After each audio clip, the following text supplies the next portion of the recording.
I'm live. Oh shit. I'm like looking at my screen and I'm like, I guess I already went live. Hi guys. Well, that was an interesting start. So first things first, welcome back to Fit Body Secrets, where my mission is to bring you guys motivation, inspiration, and a ton of tips to help you guys on your fitness journey. And y'all can laugh at me now because I didn't even realize that I was live. And I'm like, what's going on? It says 42 seconds in. And if you guys are listening live, can you just tell me that you can hear me okay? Because I'm experimenting with using a microphone today, and I don't know how the sound quality is going to be. So I want you to let me know if it sounds good, bad, meh. And I'll obviously be able to listen to it after I record it. I probably should have recorded this one. But okay, good, Megan. So thanks for letting me know. Because I do want to see if it will improve my sound quality a little bit. This is actually a gift that I had from a client of mine, and I've had it for like a year and a half and haven't actually used it yet because I'm going to be honest, it makes me a little bit uncomfortable. But if it does sound better, I might keep using it. Again, this is being recorded live, so I won't be able to listen to it until after the fact. And I don't know about you. Can any of you guys relate to like hating hearing yourself talk? I just hate listening to myself talk. And I know I obviously put out a lot of content, so you would think I'm used to it by now, but I hate hearing my voice. I hate hearing myself talk. I feel like I am a Floridian in a New Yorker's brain because my words come out so quickly. But anyways, so welcome to the episode. A little bit of an interesting intro as I had stumbled on my words because I didn't realize I was live, and I'm using a new microphone, so it is what it is. Guys, today's episode is real, guys. It's really for the ladies today because I know that guys, I'm going to be honest, y'all, guys get super hyper focused on the scale too. So it's not just a woman thing. I mean, I have a client right now, like every single day, he's like, I'm up 2 pounds, I'm down 2 pounds, I'm up 2. It's like, dude, you got to realize your weight's staying the same. But when it comes to our hormones, the scale can really like play a huge, it just, when it comes to the scale, the hormones can really affect it. And that can really play a huge factor into how you show up in your day. And how many of you guys can relate to you step on the scale one morning and you just started a nutrition plan and it's down 2 pounds and you're like, woohoo, I'm so excited. And then, 2 days later, you step on the scale and you're like, why is it up 2 pounds? What did I do wrong? I get this all the time. I gained 2 pounds. I don't know what I did differently yesterday. I'm like, you probably didn't do anything differently yesterday. It's your body, like our body is going to fluctuate. Our body is, I mean, think about it. Every single day, you're putting things in your mouth. You're putting water in your mouth. You're putting food in your mouth. And every single day, you're moving throughout the day. There's a number of things that are going to affect that, whether you're a male or a female. But with females in particular, our hormones are something that we just don't have control over, and they are going to affect the scale a lot. And I forget who said this, but it's like I saw it somewhere and it's like women really have one good week out of the entire month. Like we have one week where like hormones aren't affected, like nothing's going on and things feel really good.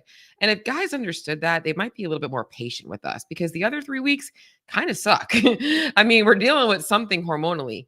And that's why it's so easy to get hyper focused on these fluctuations that we see, but there's so many things going on in our body that are causing those fluctuations. And even if you don't get your period anymore and you're dealing with maybe stubborn weight gain, I hope that today's episode will help you understand what's really going on and why hormones do impact the scale, and what really matters when it comes to scale weight. So, first and foremost, let's talk about the scale in general. Okay. So, whether you are fear, like I should call it scale phobic or scale obsessed, you're not practicing healthy relationship with the scale. The scale really is a piece of metal, and it is going to be a measure of how much your body weighs at a moment in time. And that's all it is. And as I already mentioned, so many things are going to affect that.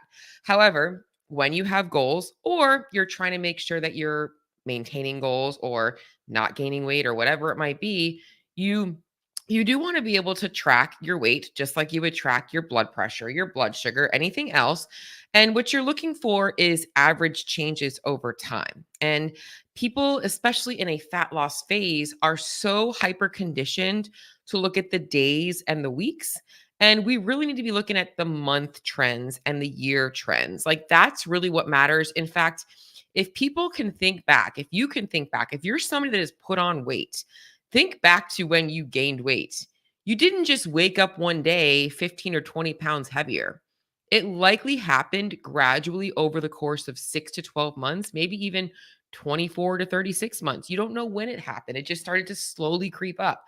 And it's the same thing that you guys have to be, well, that's what you guys have to be looking for is those changes. Now, when you're in a fat loss phase, you don't want it to be taking you 24 to 48 months. You want it to actually be a little bit quicker than that, obviously.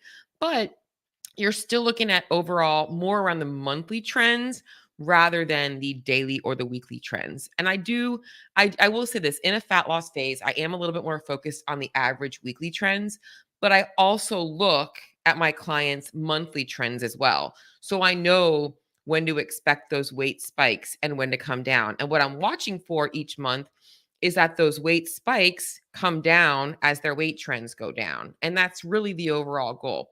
So I don't want you guys to think that you have to, like, I think a lot of people think that just don't weigh yourself. And I really don't agree with that because I think that scale avoidance can be just as bad as scale obsession. Because if you're avoiding the scale, you're basically telling yourself that this scale is like dictating something about my mood today or about my self-worth, and it shouldn't be. That's really what I want you guys to understand. And if you do have goals, you want to make sure you are making progress. You don't want to be putting in work and not knowing if you need to adjust things. So first and foremost, you have to understand that having a healthy relationship means with the scale means just having a non-biased opinion on what you see on there. Like, it is what it is. It's just a data point. It's just like calculating anything else. Now, obviously, some numbers create more emotions, right? So we just have to understand that. Okay. So now when it comes to women's hormones, what you have to understand is I'm not going to go all into the intricacies of your cycle. Okay. But I am going to talk about the ovulation phase and the menstrual phase. All right. So, really quickly, when you guys are in ovulation phase, two hormones that we're going to see surge are LH and FSH, your luteinizing hormone and your follicle stimulating hormone. And these two hormones can actually trigger a weight retention response. So, we're going to see more fluid. You are going to experience this as feeling bloated and heavy, and maybe your skin just feels tighter. Your clothes around your midsection feel a little bit tighter. That's totally normal. And that's not you gaining fat. Okay. That is your body holding on to water. And I always love to give some kind of analogy to help you guys understand things. And just pretend you have a slice of bread and now you've dumped it in a bowl of water, and it's now soaked up all that water. Okay. That bread is still 100 calories, 15 grams of carbs, or whatever it is, but it's now heavier in weight because you've added water to it. Think of that. Okay. So, like, you're not gaining any weight when you do that. Corey just jumped on. Corey, this is going to be a great topic for you. We're talking about women's hormones right now. Anyways, so basically you're holding on to that water weight. So you're going to feel a little heavier. Another analogy might be um, maybe you're out in a rainstorm and your shoes get soaking wet. Your shoes are now heavier, but the shoe hasn't actually changed itself. It's just absorbed all of that water. And during ovulation, that's going to happen. Now, the same thing's going to happen as progesterone and estrogen surge and fall around your menstrual cycle, around your period. And so we're going to see a spike in weight then. And it's really important for you guys to understand that not every woman is going to experience huge spikes. Some women don't get any spike at all. Some get very big spikes. But the thing is that it's definitely going to be something that you're likely going to experience consistently. Now, what I will find is this. Women that do dial in their nutrition, especially, like, I hear this a lot, and it's not just me. I think it's anybody that actually starts to dial in their nutrition is they do find that their period symptoms, those weight fluctuations, the bloating, the discomfort goes down as they do start to develop a healthier diet, more macro balanced diet, more fiber, more whole foods, which is a good thing, right? So I want you guys to also think about that as I'm going to go into some strategies that you guys can utilize today. So I want you to recognize that those weight fluctuations around ovulation and around your menstrual cycle are totally normal. Okay, so that is not weight gain. That is weight fluctuations from water. And you're going to have to deal with that for the rest of your life, or until obviously you no longer menstruate. Now, The other side of this does impact your body fat. And this is whether you are somebody that still gets your cycle or you are past menopause, you're already past that, you're already into menopause. I want you guys to understand also that there are some ways that the hormones do affect your weight, but not directly. Okay. So when it comes to hormones and fat gain, and I like to say fat gain because when we're gaining weight, or gaining fat, we're actually putting on adipose tissue. That is a process that takes time. The weight fluctuations are water. We're talking about fat here, fat accumulation. This typically happens because hormones trigger changes in our appetite and our movement. Okay, so around our period, we tend to get a lot of cravings, and that typically triggers us to crave high calorie dense foods. A lot of women crave chocolate and sweets or salty things like chips, whatever it is. They just crave these calorie dense foods. And we also don't feel as good. Okay, your mood's down, your energy's down, you don't want to go to the gym, you don't want to move fast, you don't want to do these things. So you start to burn less calories. And so you're eating more and you're burning less. Now, if you're not controlling your calorie intake over the course of a month, okay, like I'm talking longer than just a couple of days of you having a few extra mini Snickers or something like that. We're talking about the course of the month. If you're not controlling your calorie intake, you will start to accumulate body fat. And this also goes for those of you guys out there that have hormonal issues beyond menopause. You don't get your cycle anymore, and you're like, why am I gaining weight?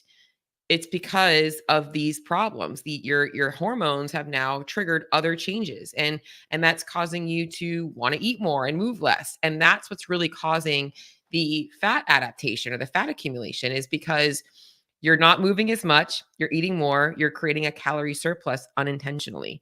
And women don't realize it, and it's really easy to focus on these day-to-day fluctuations rather than looking at the big picture, which is okay, what do I really need to be focusing on? And that's kind of what I want to go after today. Because I know, well, first off, I wanted to really make sure that we can talk logically about the scale, which is what I'm talking about right now. But secondly, it's really understanding how to get over this, I guess, this reactiveness to the scale and understand what you should be focusing on and not letting the scale dictate your actions. So that's my main goal of today. And that's what I'm going to get going into right now. So if you are struggling with figuring out, I don't know why I'm not losing weight. I don't know why I'm gaining weight. I'm stressed about the scale. Maybe you're somebody that always tends to start something and then you see the scale fluctuate and you fall off or whatever. You let the scale dictate everything. Here are some things that I want you guys to understand to overcome your battle with the scale and actually see progress on your fat loss journey. Or maybe your goal isn't fat loss. Maybe your goal is, I just want to be able to optimize for health. Because I know that not everybody has a fat loss goal. I know that some of you guys out there are just trying to get comfortable with loving your body the way it is, and you need to be feeding yourself enough to do that. Maybe you want quote unquote body recomposition. You don't care about the number on the scale, but you're trying to really make sure that you're, looking and feeling your best. Okay. So here's what we're doing. Number one is, I think that getting desensitized to the scale is important. So I think weighing yourself daily should become a thing. It's not about being hyper focused on the scale, but if you're somebody that struggles with seeing it, go ahead and desensitize yourself to it. Get on it, get used to it, just tell yourself it's just another number. What I typically have my clients do is weigh in daily or every other day, multiple times a week, because I'm looking for average weekly trends. And again, monthly trends. So if your goal is fat loss, more data points is better. You'll take your 7-day average for week 1 compared to your 7-day average for week 2. But now that we have that data, okay, we also want to be looking at tracking monthly trends. How is your month trending from January to February, from February to March? Are your trends going down? Can you see the same spikes in the same weeks? This is really going to help you understand what's going on with your body, and if you are losing, gaining, and maintaining weight. And, you know, disregarding or not even affecting the hormones is looking at changes in your life in that month that also could be impacting the scale. Did you go on vacation one week, or were you really off track one weekend with your food, and things are kind of got dialed back in? So All of my clients have a graph where we can actually see this and I can show them these spikes and valleys because it is important to see that stuff. It's actually I've always worked better myself with like thinking logically. Okay, so I know I'm acting emotionally, but I need to see the logic behind this. And when I actually showcase this to my clients, like, okay, I get it. Thank you. So it feels better. The second thing that I want you guys to be more focused on is what does your daily nutrition intake look like? Okay. So people like to focus so much on the scale, but realize that the scale is out of your control. What can you control? You can control your nutrition, you can control your sleep, you can control your training, you can control those things that you're doing in your day, but you really have no control over what that number is going to show you in the morning. It's impossible to control that number unless you're controlling the variables that affect it. So instead of being so hyper focused on your daily weight fluctuations, let's be more hyper focused on our daily nutrient intake. And this is why I full heartedly believe that anybody looking to dial in their nutrition needs to start with a food diary. I don't care about you tracking macros or counting macros or anything else, but let's take a look at what your calories look like and also the types of foods that you're eating. Like, I want to see both. I want to see what kind of nutrients you're getting in. I want to see your calorie intake. And also identifying your nutrition habits. Are you somebody that doesn't eat breakfast and lunch, then you overeat later in the day? There's so many things you can learn about your daily nutrient intake, but relative to your cycle and your hormone fluctuations, if you're somebody that knows you get a ton of cravings around your period, well, first off, I want you to realize you typically do burn a little bit more calories around your period. So that's typically your body showing you like, hey, need a little bit more energy. So I sometimes will do some calorie cycling around my clients period because I know that they're likely going to utilize those calories. They might feel a little bit better in their workout if they have more energy. So but yeah, so if you're keeping a food diary and you're working towards a goal, you could actually build out a strategy where like, okay, I know that the week of my period, I really struggle on like the first couple of days. I'm not going to be hard on myself. I'm going to give myself a little bit more calories those 2 days and not stress about it. And really looking to fill those calories with some nutrient dense foods. But yeah, if you want a little bit of chocolate, guess what? Your plan should fit in a little bit of chocolate or whatever that is. So you want to make sure that you're tracking your daily nutrient intake so that we can learn. It's not forever. It's a learning experience so that now you can do this for life. Now you no longer are beating yourself up when you're like you can't say no because you're craving it. Now it's like this is just what I do around this time of my month and it works into my plan. So that's really really important. The next thing, and I kind of already talked about this a little bit, is staying consistent with your eating schedule most days. And this is all month. I think that a lot of people tend to randomly just eat throughout the day. And it's the worst thing for your hormones, especially when you're trying to control variables too. So I just think that keeping a pretty routine eating schedule, breakfast, snack, lunch, snack, dinner, snack, whatever it is going to keep your energy levels up and your body's going to start to learn when to expect nourishment.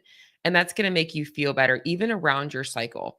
And I know that sometimes you might be bloated and stuff like that, but trying to stay as consistent as you can with that eating, because likely when you eat your normal foods, you won't eat as much of the stuff that you're craving. And what I'm saying here is like, hey, maybe you have your lunch, but you're like, I really wanted a piece of that. So have a little bit of that. Like you're working that into the plan. Okay. So trying to keep a normalized eating schedule, I think is really important. That's why I also will tell my clients, go ahead and plan in a couple of things. Like if you know you crave sweets, like go ahead and plan in a little bit of dessert that night so that you can kind of ensure that you have it already planned in. Okay. The next thing that I want to talk about in terms of your cycle, which will really help you, is I mentioned how our cycle not only impacts your eating habits, but also your energy output. Typically people don't feel as good. By the way, ladies, there have been studies that show, and this is really important, that when you're premenstrual the week before your cycle, because your tendons and ligaments are a little bit more flexible, we are more prone to injury. So, and oftentimes, women start to get a little bit of back pain around their cycle, but just be more cautious of lifting the week before your period. However, on your period, believe it or not, even though you might feel like shit, we typically find that we're very strong because of the changes in our hormones. So, just something to think about with your training. Now, when it comes to training around your cycle, which there's all kinds of people going down that rabbit hole as well. And I'm going to keep this very basic because honestly, at this, you sitting there planning out your month, like, okay, I'm going to figure out when I'm going to train, but it just doesn't, it's just dumb. Just way too much, too much. But I want you to learn how to listen to your body and how to understand the changes that are going on in it. So, what I do recommend is week before your period, just being a little bit cautious of heavy lifting, dynamic movements that could put you at risk for injury. And if you're just not feeling great, especially if you're a CrossFitter, you don't have to go to that threshold place. You can do the workout at a lower intensity. You can lighten the weight. You can take it a little bit easier. You can choose to go for a walk. You can stay active, but don't stress yourself out so much.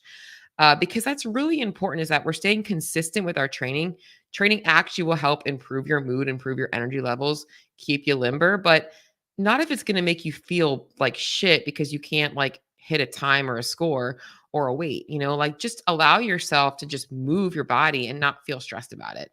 And that's really hard, I think, particularly for CrossFitters because we're so conditioned to like look at the scale. I'm sorry, look at the scale, look at the number on the boards or look at the numbers on the board and like want to compare ourselves or look at our past previous things. And I guess what I just had come to my head is I'm feeling a little bit of a correlation obsession with numbers with CrossFitters. It definitely is something that we all kind of fall into the rabbit hole of. In fact, even with macros, I see this as well. But anyways, so just make sure that you're tapering your training around your cycle to allow you to, still get your workout in, but not feel like shit about it.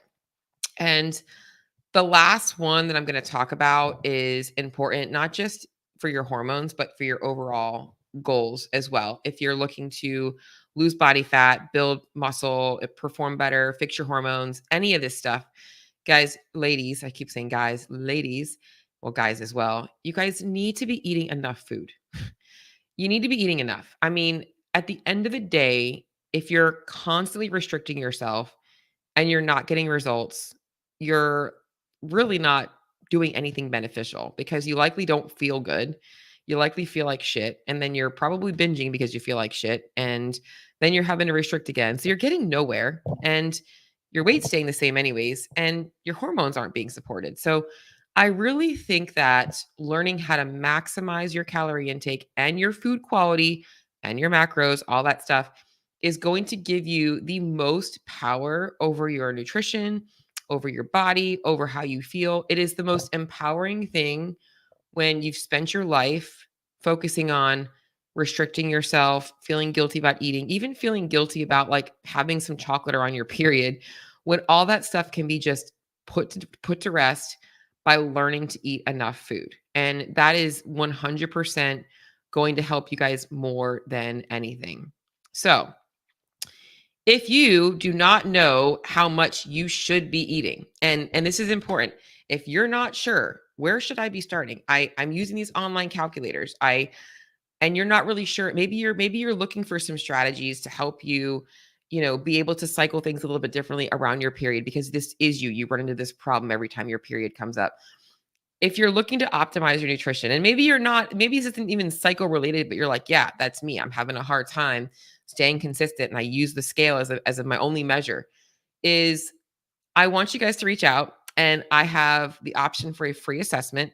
I will put the link to it in my show notes or you can just send me a message on Instagram or Facebook and I will do a free assessment for you and give you an idea of, hey, because you can go online, you can find an online calculator, but there are a lot of things that those online calculators don't tell you. They don't tell you, well, they don't factor in. They don't factor in your stress levels, your hormones, how balanced those hormones are, what that's going to do to your appetite and the food you crave, your lean body mass, the types of food you're consuming right now, your diet. They don't tell you any of those things to really determine how accurate those are. In fact, I've been on my gains train journey and if I was to be following an online calculator, I'd be eating probably 1,000 calories less. So it's like, it's crazy. They just don't tell the whole story. So you want to make sure that you're getting an accurate idea of what your body needs. So if that's you, you want an assessment, and Corey, also open to you as well. I know you're not a female, but anybody looking for an assessment, y'all can send me a message. And I will do a free assessment for you to give you an idea of, hey, here's where you're at. Here's where I think we should start. Here's what your goals are. This is about how long it will take, and give you an idea of the factors that might be factoring into you not seeing results, and so that you can get better results. So that's my episode today. Sorry for the rough start. Let me know what you guys think about the quality of my microphone. Hopefully it sounds okay. And my next episode is going to be a gains train episode, and I'm super pumped for this week's episode. I cannot wait to fill you guys in on some amazing miracles that have been working in my life. So I'm excited for that. So, I love that you have a nutrition coach. Corey, I absolutely love that you have a nutrition coach. In fact, I should make a podcast episode on the benefits of having a nutrition coach. It is one of the most impactful things, having a coach in general, one of the most impactful things anybody can do in terms of getting results. So, aside from just having accountability in your own household, which definitely helps as well. So that's it, guys. Have a great afternoon. I will talk to y'all soon. One more workout to go for my open goers this week. We've got 24.3, but love it. I'll talk to y'all soon.